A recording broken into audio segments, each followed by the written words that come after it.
Hi everyone, this is your math guru. In this video, I'm going to show you how to find the coordinate of the turning point of a parabola using the completing the square method.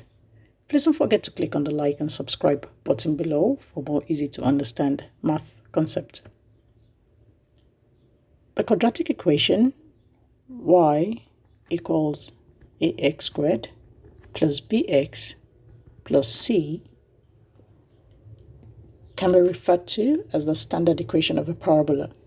However, if you write it in the vertex form of y equals a in bracket x plus p all squared plus q, this format, we can easily find the turning point, that is, the turning point TP. I'm going to tag this as the vertex form.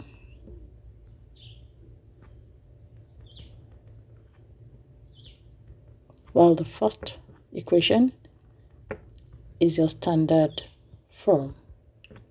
So therefore, the turning point using the vertex form will be minus p for your x values and q for your y values.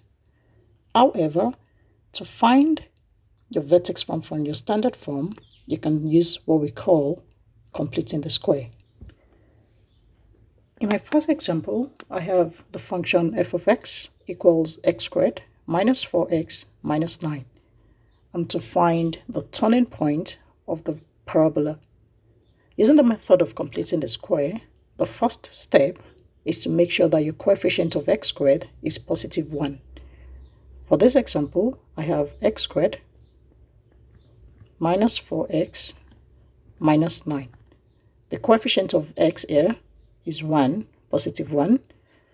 The next step is to add or subtract the half of the coefficient of x all squared.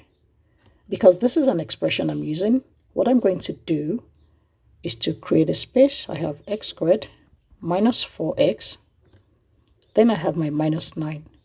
So what I'm going to do is to add and subtract the square of half the coefficient of x, which is your b in this case.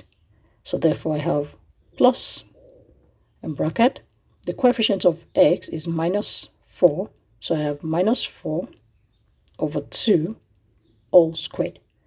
Then for my 9, I'm going to subtract the same thing, half of the coefficient of x, or your b, all squared. So invariably what I've done is, by adding and subtracting minus 4 over 2 all squared, I've not actually changed the expression or the equation x squared minus 4x minus 9. But what I'm trying to do is to complete the square or to write it in vertex form. So what I have now is, to complete the square, I'm going to pick my x and what I have in the bracket, that's minus 4 over 2. Let me simplify before I do that. So completing the square, I've been able to simplify minus 4 divided by 2, that's minus 2. So picking the content, I have x and negative 2. I have x minus 2 all squared. Then what I have on my right hand side is, I have minus 9 minus 2 all squared will give me positive 4. So I have minus 4 and that will give me minus 13. So completing the square, I have f of x equals x minus 2 all squared minus 13. So writing it in vertex form, to find my turning point, my TP is going to be negative p.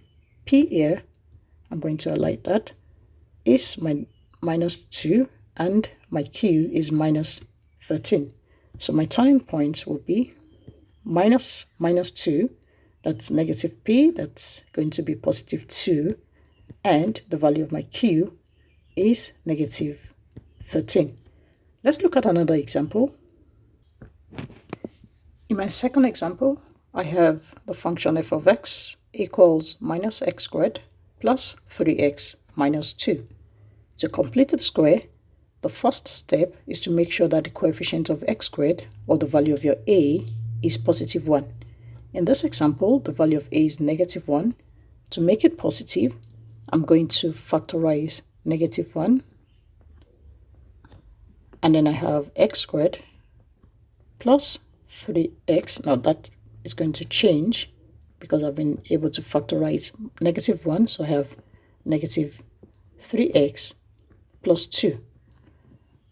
So what I've done is to take out negative 1, then divide each of the terms by negative 1. So the signs will change. So the next step is to complete the square.